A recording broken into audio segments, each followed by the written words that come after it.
Hi everyone, Father Scott Vanderveer here with a message for the fourth week of Advent, the week that is devoted to love. Do you know the song, the old spiritual, He came down that we may have love. He came down that we may have love. He came down that we may have love. Hallelujah, forevermore. It's just exactly the message of Christmas, that God came to earth as Jesus so that we would have love, so that love would be what guided our lives. There was a famous nutrition study in the 70s that was done with rabbits. This was done in an attempt to help us understand more about what high cholesterol and high sugar and fat content food can do to our bodies. In the study, there were two groups of rabbits.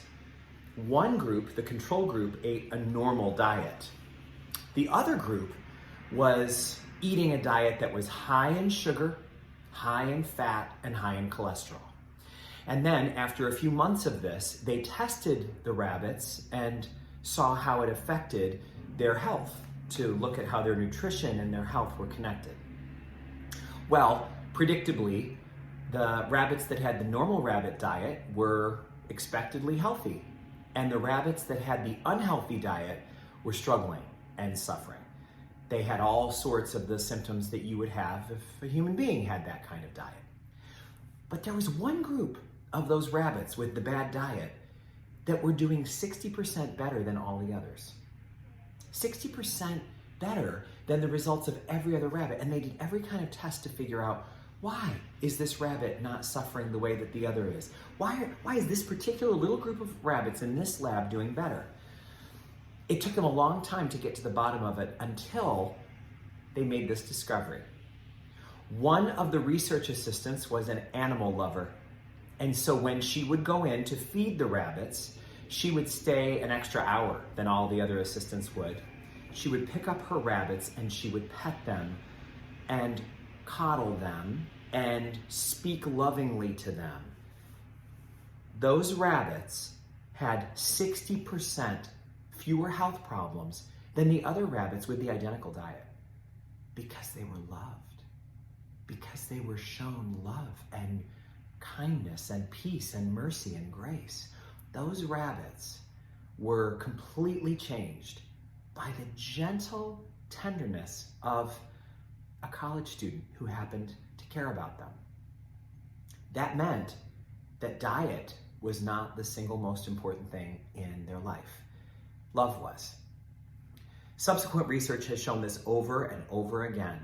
The people who are the healthiest, who live the longest, the thing that they share in common with each other the most, with all their different lifestyles and all their different genetic makeups and all the rest, the thing that they share in common the most is having connections and loving relationships in their lives.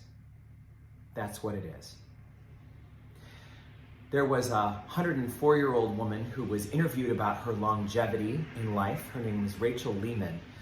And she said that ever since she turned 100 and could do so much less than she used to do at younger ages, her goal was to create a pandemic on the earth by smiling at people.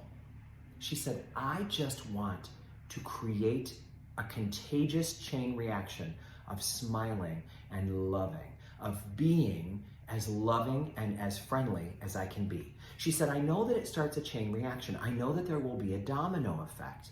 And so that is what I wish to do.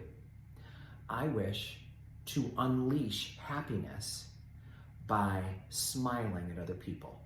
She said, especially the sourpusses, her word.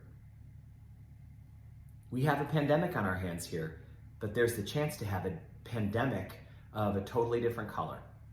A pandemic of happiness and of love. A pandemic that is released by our kind actions, encouraging others in their joy to be kind to others. That's why he came down, that we may have love. Mother Teresa once said, the real secret in life is to learn how to love without getting tired. She said, when we can love without getting tired, that is when we have truly cracked the code of how to live as Jesus did. He allowed God to flow through him so fully that he loved without getting fatigued by the love. He came down that we may have love. Hallelujah, forevermore. May this week be a week of extreme love in your life, and may you share that love like a contagious pandemic with all you meet. God bless you.